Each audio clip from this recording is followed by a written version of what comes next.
Hey everybody, it's Bevan. Welcome to Bevan, a femme over 40 and her friends podcast. I'm your host, Bevan. I've said my name 3 times. It's time to start the show.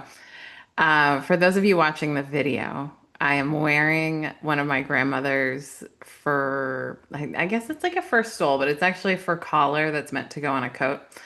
But I'm pet sitting in a house that is kept to a chihuahua, an aging chihuahua temperature. So I'm wearing a tank top with the fur thing. But it's Samhain, which in Celtic lineage, which is the lineage I come from, Scotland and Ireland, it's the time we honor our ancestors and our dead. And my grandmother passed in 2017, and I love any excuse to get to wear something of hers. And I had it out as a costume. So, anyway, I just thought it'd be fun to wear it on the podcast. This is an episode where I am literally just gonna chat with you as though we're besties and we're catching up, but it's a one-way catch up. So catch me up with you. Send me a note. fatkiddanceparty@gmail.com. I love hearing from you. I love podcast questions. It really helps me figure out what would serve you in terms of topics. And also, it's fun to be in dialogue more than monologue, but it is a podcast, so it is kind of a monologue. Anyway, at least when it's a solo episode. So I want to talk about evolving out loud and not being afraid to be seen trying, because those are two things that I've really been struggling with lately. And I really value in people that I admire right from the messy middle instead of needing things to be perfect or resolved before they talk about the process. And so sometimes I wait till things are resolved because it's too tender to talk about. But I don't feel like this is too tender for me to talk about. So here I am. Um, I got the concept of not being afraid to be seen trying from one of my favorite internet creators, My Leak Teal, who has a great podcast. I think it's called My Leaks Podcast. It's pretty straightforward. And she pivoted to coaching about a year ago. And what's very cool is someone who is very self-reflective, um, is coaching people. Then she's like reflecting on how on the themes she's noticing coming up, and she's been talking about not being afraid to be seen trying. And when she said that was like a dagger to the heart. I was like, oh my God, that's it. And I think that's a lot of what like holds me back from marketing, right? Is not being afraid to be seen trying. And in this time, like social media has not been, it's just different than it ever was before. And uh, now it's like, even if people follow you, they don't see your stuff, right? Like the numbers are abysmal. And like the fact that they even show us numbers, I think is like one of the most addictive parts of the app, is to see how many people see your stories and how many people see your posts and all of that kind of stuff. And like, I want to, and I've talked about this on the podcast before. It's like, I'm really working to create for the people who are like really showing up for what I have to say versus like the people who are just like casually curious and like don't know what to do about me. That's not good energy exchange for me. I really want to like be here for the people who want to hear from me, right? So it matters less about numbers than it does about quality of connection, I think. And the way I interact with Instagram specifically, and I will say I took 6 months off Instagram, and I'm very proud of myself for doing that earlier this year.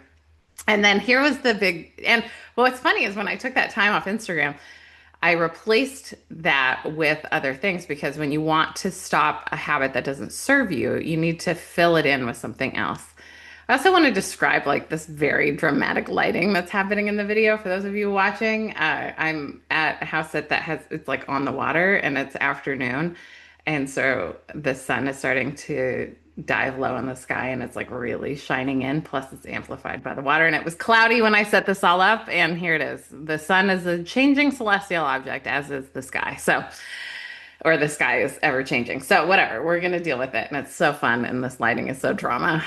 But I wanted to say, like, so I decided to replace the time that I was spending on Instagram, because it was a true addiction to me, especially Instagram stories. Those were like my biggest addiction. And I went totally off stories, and I was mostly off Instagram, period, for 6 months. And that was really good for me because I put my energy elsewhere. And here's where I filled in the time. I decided I focused on like the five women, they're all women, because who I wanted to be influenced by in 2025. And I really looked to people I admired and like what they had that I wanted to develop and focused on that. So two of the women were people I know in real life who I'm connected to, who can speak into my life and I have a relationship with. And then there were three other creators I focused on. One was Octavia Butler, and I haven't yet read all of Octavia Butler's books, so that was really what I was doing with a lot of my scrolling time was instead listening to Octavia Butler's books because I reading a paper book is not as um it's not as easy for me as it once was. When I was a kid, I didn't need audiobooks, but now as a grown up, I treasure an audiobook experience. I can lay and I can rest and I can listen. So I've listened to many of her books, several books in that time. I also, the other two women were Brandy Carlisle, because I really admire, first of all, her grit and tenacity and her storytelling. All of those things are things I emulate, but especially the way she exudes love as a creator and focuses on her core fan base while also like courting like a broader fan base. And I really just like love the way she creates and the way she is a very edgy creator. She's always on her growth edge of fear. And the fifth woman I selected was Queen Herbie, who's a singer, rapper, and also like a witchy woo creator. And she has a really great Patreon.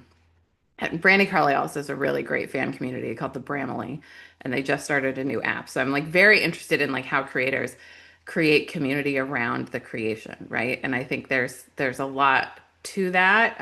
Like a fandom, right? Like a really well organized fandom can change the world. And I really love the way the Bramley specifically has organized to like fundraise and like influence the world and all of that kind of stuff. So I'm like kind of studying that too, like as the community creation. But also Queen Herbie came through a lot in my inner child meditations, my things that I look for. So when I call in my inner child, the things I want to look for, and I talk about this in my aerobics class, Fat Kid Dance Party. I often, almost always, have people bring their inner child in at the beginning of class. And the things I look at is how old is my inner child. What is she wearing? She, her is my default pronoun, although you cannot get my pronouns incorrect. But I look at what she's wearing and I look at what she's doing, right? And like what kind of activity is she in and what information is that giving me? And a question you can ask your inner child. So when you're doing an inner child meditation or connection, and I would suggest doing it, as frequently as once a day, because most of us are walking around with these gaping inner child wounds that are really need our attention. And when you ignore the inner child, that inner child, that wounded part of you becomes the driver of the ship and it's reckless. Like the kids can't drive a ship. You know what I mean? Like, or maybe they can, but probably not. So anyway, I'll say that. Like I had some gaping inner child wounds I've been working on. So my inner child started coming through probably towards the end of 2023, 2024, wearing a Queen Harvey sweatshirt. And so I was like, wow. I was like, that's very clear. And she started having like Queen Herbie haircuts. And I was like, I never had a like severe bob. But that's, what Queen Herbie's hair looked like at the time. So anyway, I pay attention to my inner child. So I was like, let's study Queen Herbie. And I think Queen Herbie was really like the DIY independent creator that I needed to have in my life when I was a teenager in order to show me the options that I could have had at that time. But instead, you know, was pursuing my value externally in performance and overachievement in really standard ways of quote unquote success that didn't turn out to do anything but cause like chronic health conditions and mental health stuff. So talked about that on the podcast before, but that's how I kind of replaced my time on Instagram. And then I got back on Instagram over the summer when Brandy Carlisle was on her European tour because they were recapping it on Instagram and I just wanted to see what was going on. So I kind of got back on. So I'm on right now and I don't know how long I'm going to. I like taking several months off. That felt really good. And Queen Herbie took 6 months off social media too. So I feel like that it's just like, I think there's just a good like going in and going out.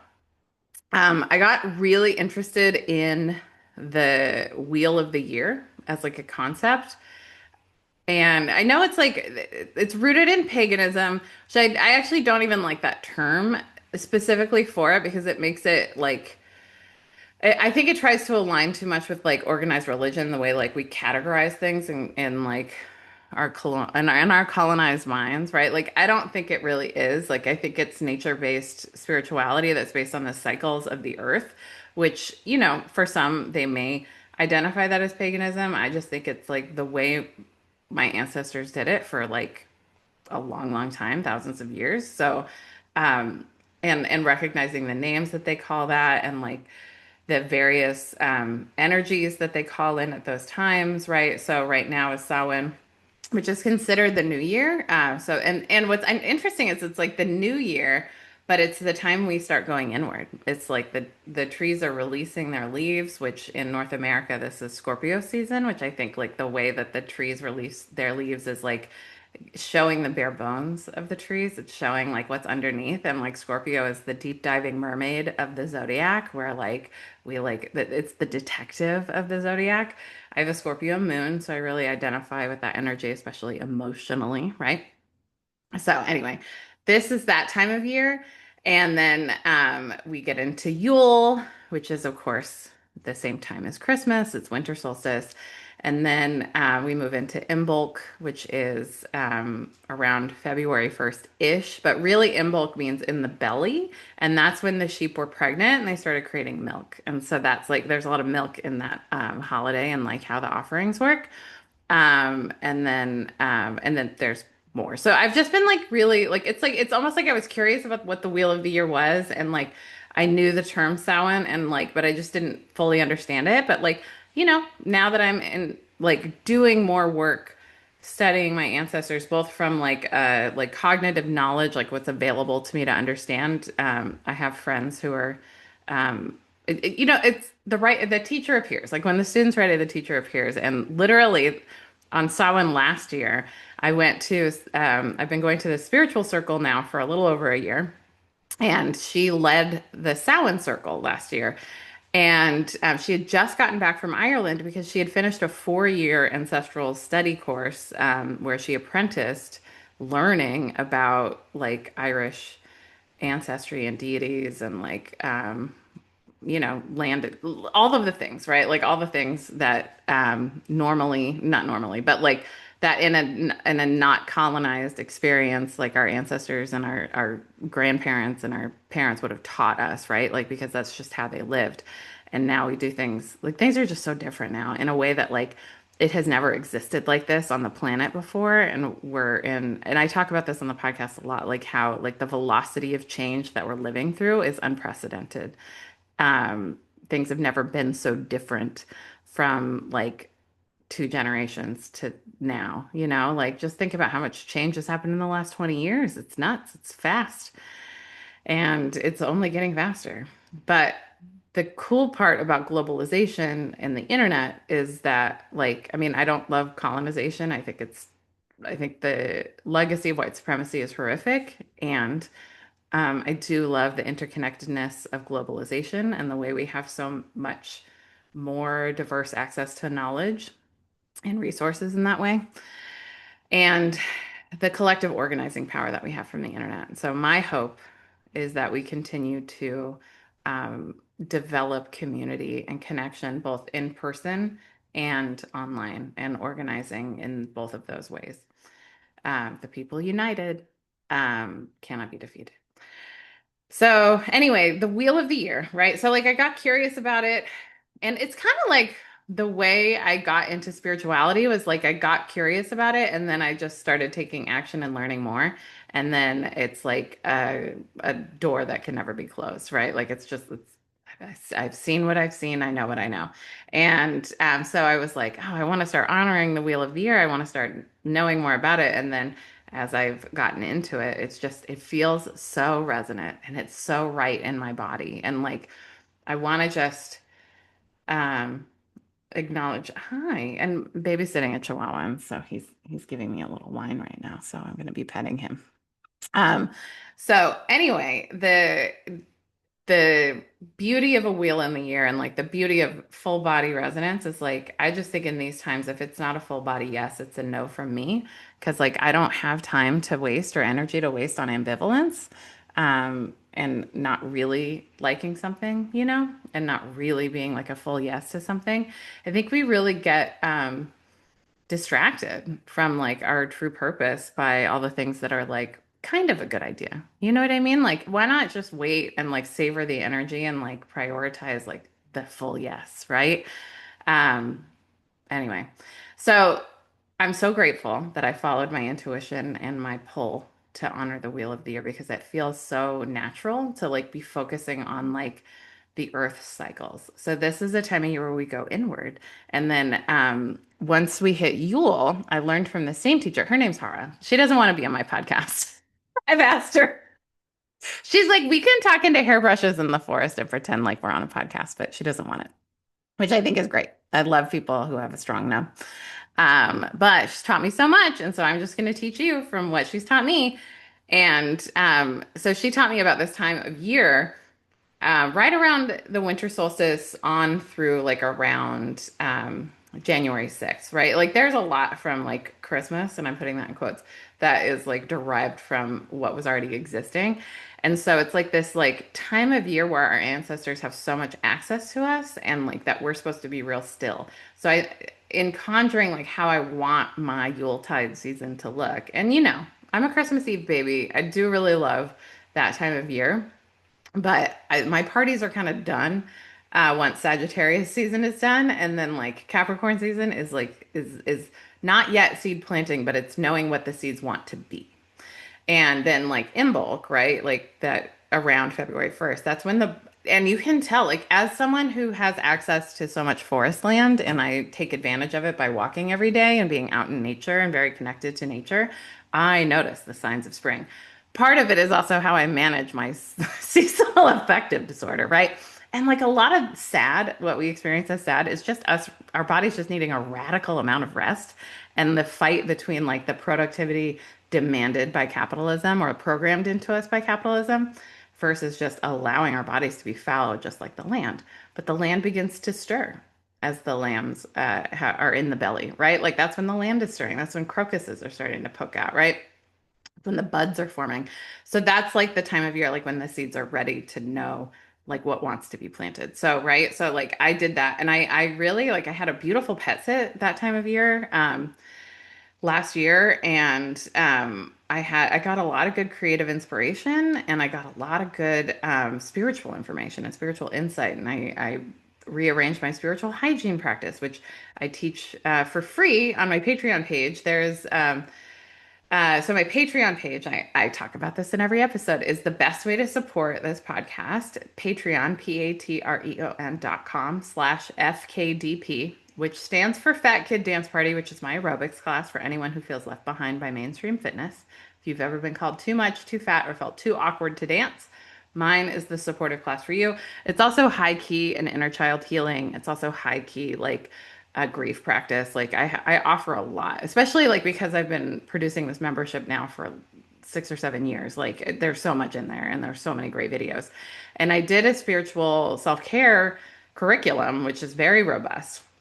And there's one of the lessons I offer for free is my spiritual hygiene practice because I think it is so essential to living a great life. And I think if everyone, or if even if a strong minority of people started really managing their spiritual hygiene, we would change the vibration of the world. The world would feel better and more possible because people are minding their spiritual boundaries and just not letting opportunistic stuff get in them and on them. And like, it gets into your thought life. It really affects so much about you. It affects your health, mental and physical and spiritual, of course. So it's an offering, it's on there, it's free, and I would suggest you do it. But I redid it this year because of things that came through during that time. But it was also because I knew from my friend that that was a time to get real still and listen and cultivate attention in that way.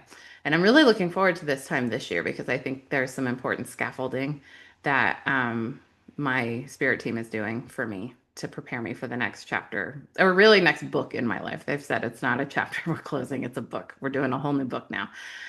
So I'm excited to see where I go. And that is the next little part that I wanted to talk about is evolving out loud. I think I don't think everyone is different and I know everyone's different and like it took me a long time to realize like way too long If I'm judging myself, which I try not to do, but if I'm judging myself, it took me way too long to realize that everyone is different. And of course, everyone experiences the world differently.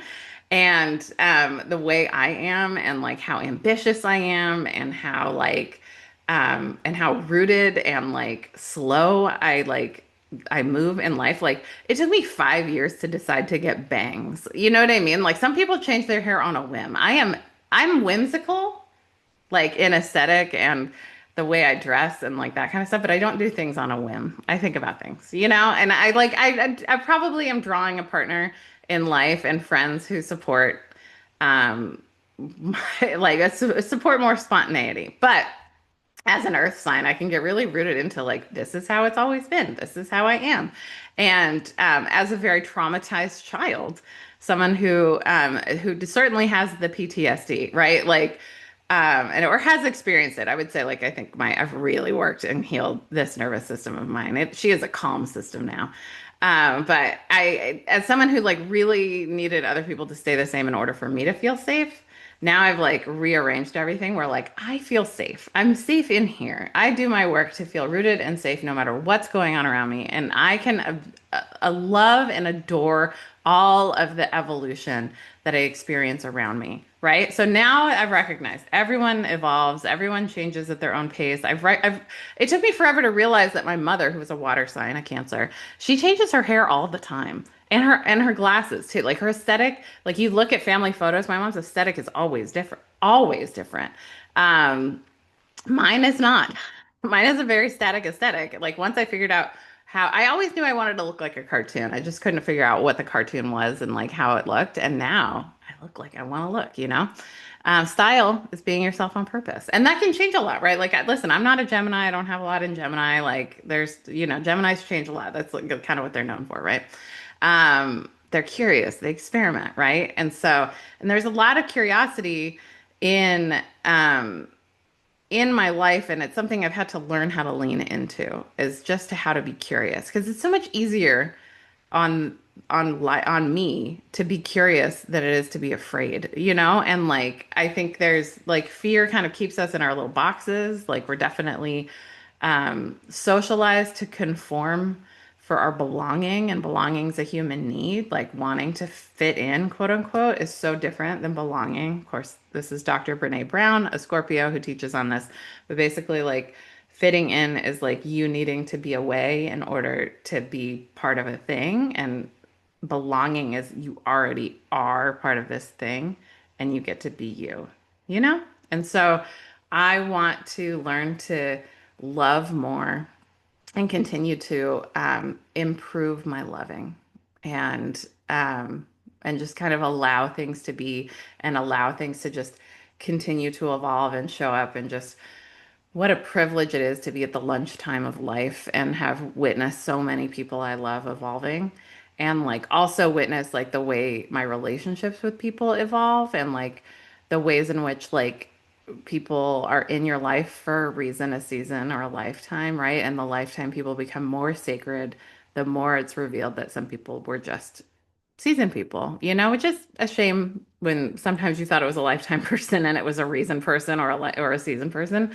But it's all good. And like I haven't yet met everyone I will love. And something I just got to do is I went to Atlanta and I spent 2 weeks, my longest time ever spent in Atlanta, my hometown of choice. I love it there so much. And I got to be there with my bestie, Rachel. And wherever Rachel lives is my gaycation home in Atlanta. And it just like, it wasn't like I was like, I'm going to go to Atlanta for 2 weeks. It was more like I had a trip to Vegas for a leadership seminar. And then it just made sense because I wanted to go back to my second ever burn event. And episode 187, I talk about my first experience last year at the Alchemy Burn in right outside Atlanta, Georgia. And oh my God, it's so much fun. It's such a great community and it's so queer. Like the queerness was like literally on display this year. Like last year I was like surprised because like Burning Man always to me seemed like a quote unquote straight thing, even though most of the people I know who are burners are queer, but that's because most of the people I know are queer. I've lived a pretty queer life, right? And But what I loved about it this year was like, the theme was like, the theme, I want to call it Legendary Legends because I also, while I was in Atlanta, was watching a season of RuPaul's Drag Race All Stars, where they said Legendary Legends all the time, but I don't remember exact. I think it's like Legends Past, Present, Future was the theme. And one of the big art pieces was a literal wood, made of wood, statue of Marsha P. Johnson with like the beautiful flowers around her head and like a beautiful rainbow skirt, throwing a rainbow brick at a stone wall, which was made of wood. And it had these three flags behind it. One was the rainbow flag. And it was such a beautiful statue. It was in this field. Like I have these gorgeous on queerfatfemme.com, which is my blog, which I've been writing in since 2008. So there's a lot of archives there. If you ever want to, find out what Aunt Bevan learned about something, you can go look and poke around. There's so much in there. Um, I really like over my life, like I've done a lot of things, but storytelling is such an important part, I think, of the art creation that I've done. And so that's where I've told a lot of stories, but mostly it's where like I'm sharing wisdom. Like I've like learned some stuff and I want to share what I've learned. That's really like my relentless pursuit of my joy is what I call the theme of the blog, but it's just all the things I've learned on the way to joy. And I don't like to say trying. I'm working on publishing more recipes because there's a lot of things I've learned about feeding myself as a grown up that like especially as a solo grown up like not in a couple that I've learned that I really want to share with folks because I think quality, I mean, for me, like I definitely incarnated on earth for many reasons, but the food is really why I incarnated on earth. And we only get 3 meals a day. And that's also a construct of coloniality. So like, whatever meals you do, I want them to be great. And so for me, like it mattered to become a good cook. And so anyway, so oh, that's a total ADHD side quest that I just gave you. But you're invited to go visit there. And I did a recent blog post about the body and like when the body requires me to surrender because like our arrival day, like my body was not doing what I wanted it to be doing. But I put some really beautiful photos I took at sunset of that statue. This is all me going on a long tangent to tell you, please go look at pictures of that beautiful statue, which I then got to see burned ritualistically. And it was so special to be part of. And they did a drag show before the burn, and like that was so special. And there are these Vikings. This is why I pulled this fur out of storage because the Vikings do this ritual. The Vikings. There's a Viking camp. There's two Viking camps actually at this burn, and one of the Viking camps does this big ritual on that Friday night, and they did it last year. So I was like prepping for it this year. So this is why I pulled out the fur and brought it with me all the way to Georgia so that I could wear it. And I so I've used both years actually because they do a ritual where they open the veil and then they close the veil. And so you get to do some release work and some connection with ancestor work. And I just value community rituals so, so much. And then they feed us pork and roasted vegetables, which like again, when you're camping, having someone else do a whole prep for a meal, oh, what a privilege, what a gift. I love that. And so we did that happened earlier that evening. And then eventually we got together and watched this drag show. And the drag show, like at a burn, there's like the oons oons oons music, and that's how I want to call it. Like I know there's many genres of oons oons oons music. Like I think EDM, house. I don't know. There's many, and there's so many subgenres, and like, but to me, it's like it's the oons oons oons genre. And I want to offer that other people have sonic categorization that they do better than I do, but it's like you hear a lot of oons oons and thump thump right at a burn because everyone's got amplified music going on. There's so much going on. But what I loved was like because there's a drag show, you're hearing music that isn't necessarily like the amplified music at a burn, right? Like it's like lyrical and like I'm pretty sure one of the songs was Strut, like the one that Big Frida's on, and like oh man, what a good song. I forget who the main performer is on Strut, but it's very good. And so just listening to that and just getting to like be gay and dance and experience drag at a burn, like because I don't think drag shows are that common at burns, I don't know. I've only ever gone to this one and it's just real gay. And so I really appreciate it. So there was a drag show and then For the actual burning event, there was uh, a DJ set that was set up for it, and the DJ was camping at my camp, and so it was like it's so cool because like a DJ can like truly make or break an event. I talked about this in like my cruise reflection podcast from earlier this year. Like that I literally prayed for there to be for the DJ at this like island, the private island that we went to with Royal Caribbean. I prayed for the DJ to be good because like, when you're in an area and there's a DJ, like that's gonna change your experience if they're playing like nothing but why is Blink 182 coming to mind? I don't know. You know what I mean? Like if 3 hours of Blink 182, I would not be happy with that, right? So I prayed for it to be a great DJ, and it was a great DJ. It exceeded my expectations at that event. For this one, I was surrendered to whatever the DJ was going to play because like he was literally staying in my camp and like I heard him like talking about it and like what he was prepping and then he was like, you know how like as a former nightlife producer, I have hired many DJs because again, I know how important a DJ is to an event. And like some DJs are just like a day of like kind of stress adjusting their playlist. And a lot of my DJs would do that. Like they were just so concerned with what they were serving. And you know what? I love an artist who cares so much about their audience that they're like in it. So like Al Nouveau was the DJ, was like in our camp, like with little headphones on and big headphones on actually, and like the laptop and like working on the playlists and like refining playlists that he had already been thinking about for months, right?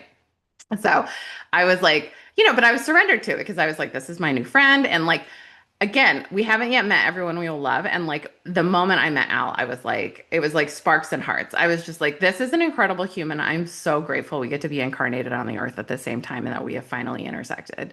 That's how I felt actually with Kara, who I've referred to already, the Samhain ritual holder who's taught me a lot about Irish ancestral lineage and more things. Like she's just brilliant. She was just texting me today about marketing stuff. Like she's so good at marketing. Like I'm like, okay, you know everything. I love it. I love smarty pants people. I love people who are great artists. And like I loved watching like Al prep for this, right? So like I was like ready for it to be whatever it was going to be. And Al said like it's all queer creators. Like a lot of people think like pride music and they think like the like women's vocals anthems, like, allies like Madonna, right? Allies like Cher, right? Like those kinds of things, right? And he's like, I picked only queer voices and like these are actual queer creators, right?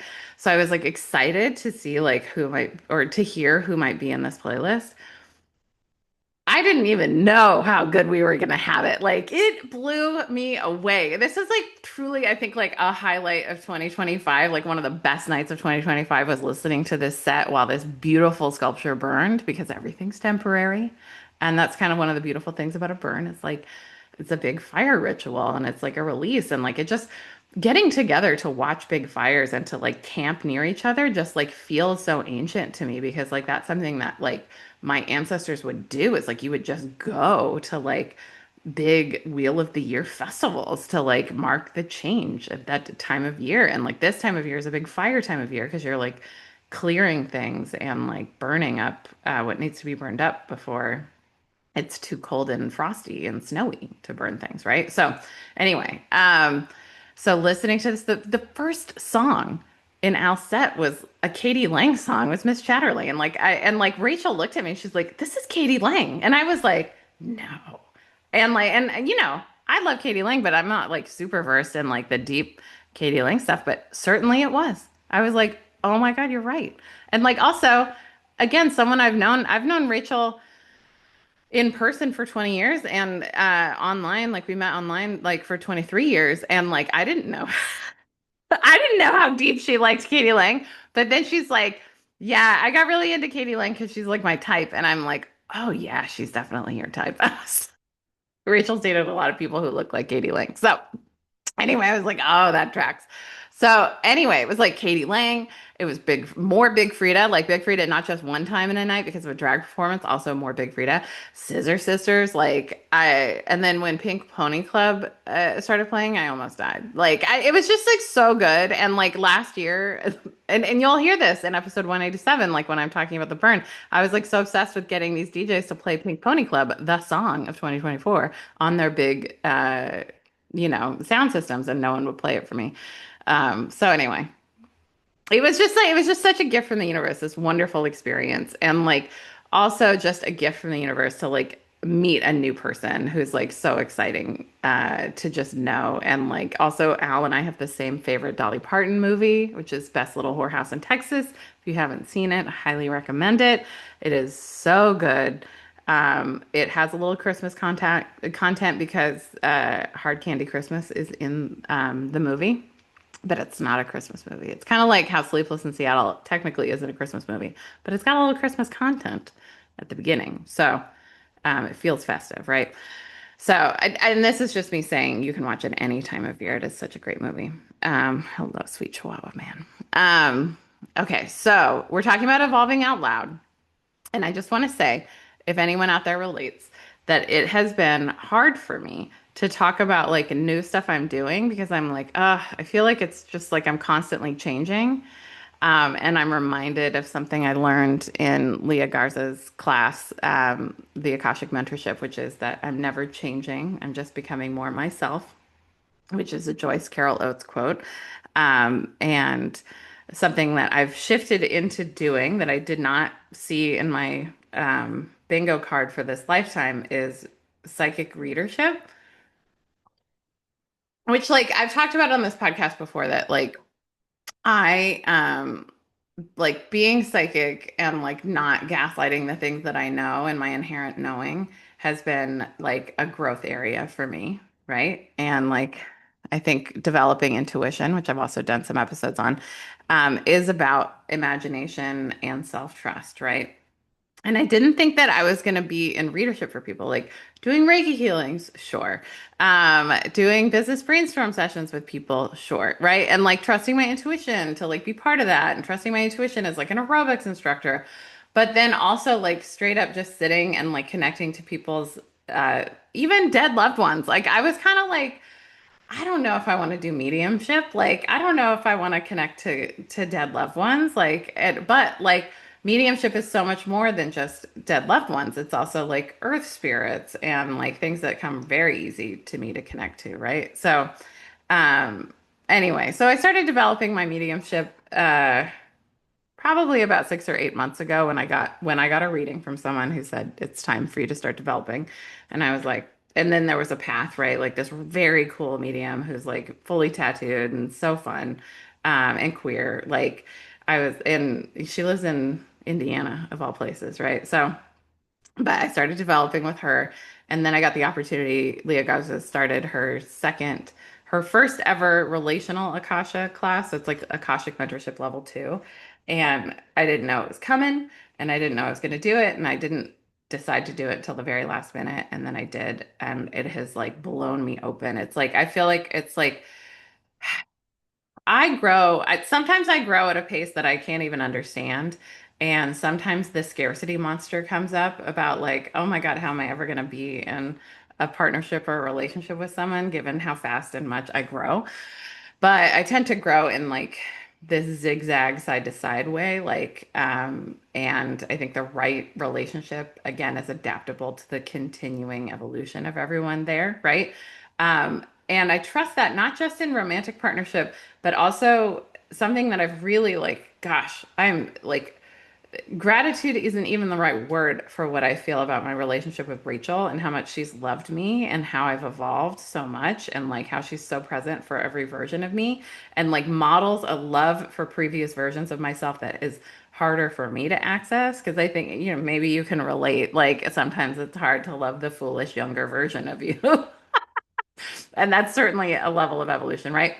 So being present to your friends evolving and like just loving them as they evolve, but being present even like with an audience relationship, right? I'm like, how do I talk about readership on Instagram? You know what I mean? How do I talk about readership on the podcast? Like, but it's what I'm available for. So I announced it already on my Patreon, which like I think that's such a valuable, I love like I'm so obsessed with like the concept and grateful for the platform to have like an audience relationship with like a group of people who just like what I offer, right? Like whether they're there for the aerobics or they're just there to cheer me on or they're there because they value the podcast or my blog and they want me to be able to keep it going because it does cost me a lot. It's like I pay like probably 1,500 bucks in like digital real estate a year just to like run this stuff and keep the archives.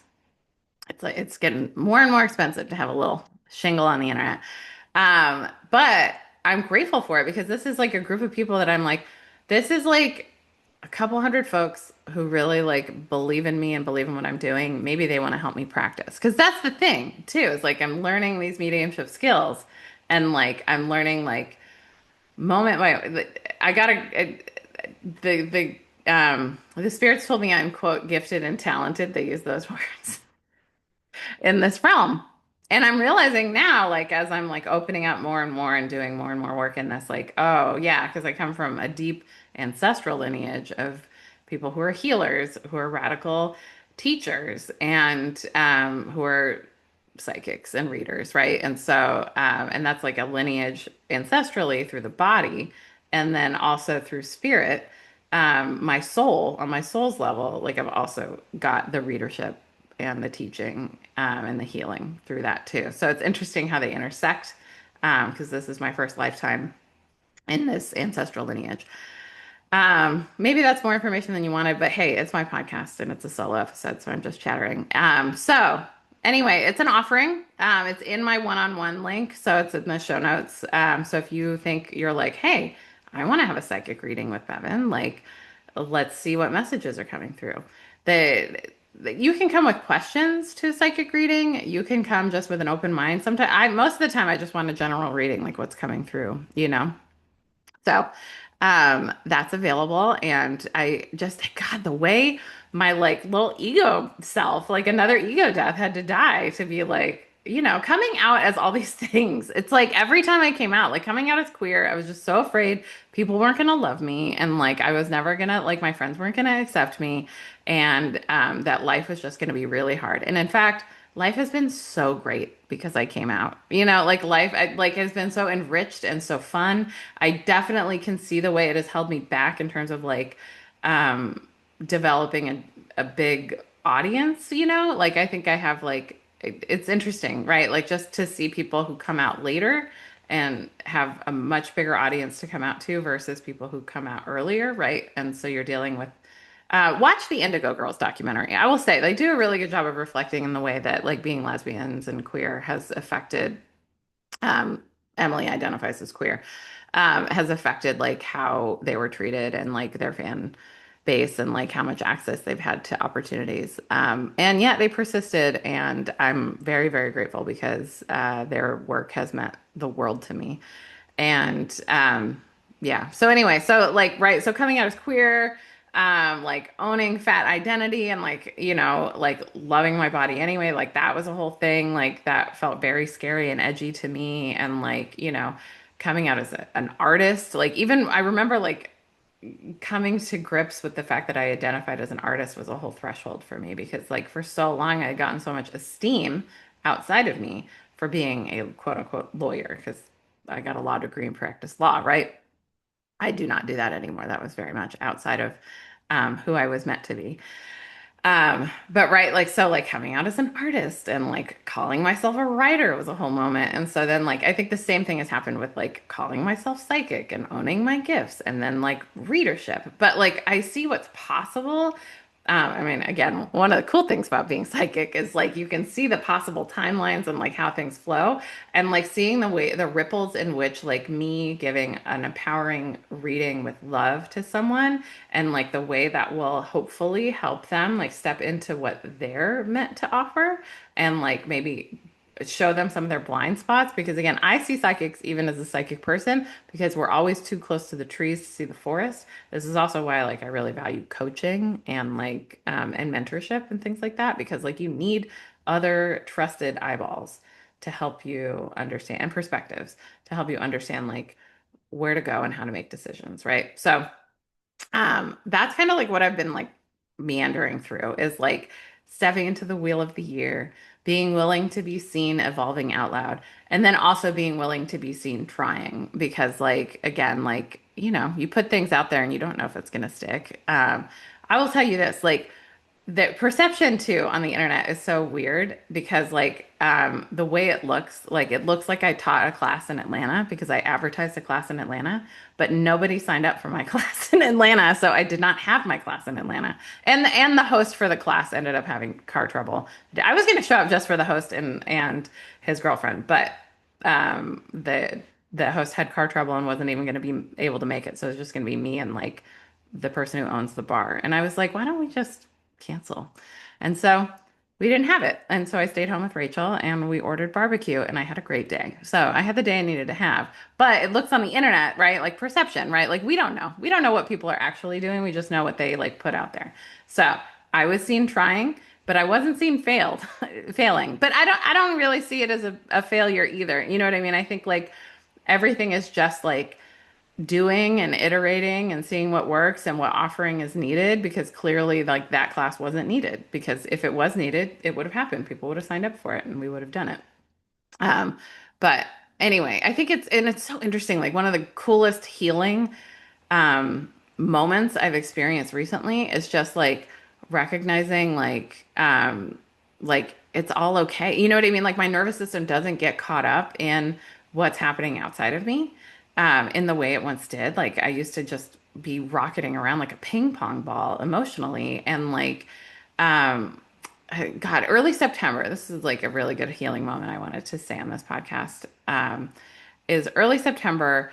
I like forgot about a bill. Like I was like 16 hours late paying a bill, and I ended up having to pay $120 more than I was budgeted for, which meant that like I was like scraping the bowl in terms of how much money I had, which like it's annoying that like I'm still at a place where like I'm like not quite making enough money to live and like kind of like it's getting there but it's not and it's fine like I truly trust the universe and I'm trusting my resonant path and I just know it's working out.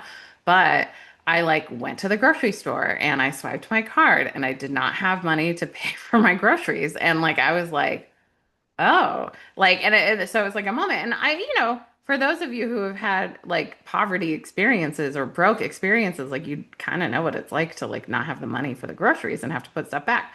And what's a new thing, but I didn't know this is a new thing your debit card can offer you is basically what it did was it paid for like, I don't know, I guess only had like probably $6 in my bank account, but it paid for that. It paid for exactly how much was in my bank account because I was using my debit card. I don't have any credit cards. And it paid for that. And then it was like, okay, only $6. He said, instead of saying it didn't go through and having the mystery of like how much is in my bank account, how do I figure this out? He said, oh, he was my presumed pronoun for the person checking me out.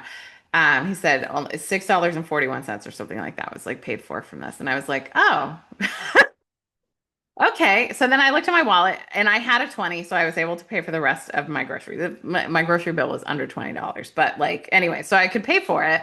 But I was like, what I really noticed in it just felt like such a victory. It was like my nervous system and my emotions were neutral about that experience. I was like, oh, okay. I guess I had less money than I even thought in the bank account. And but it was like it's such a moment of healing when you can get to a place where things that used to totally hijack you are neutral.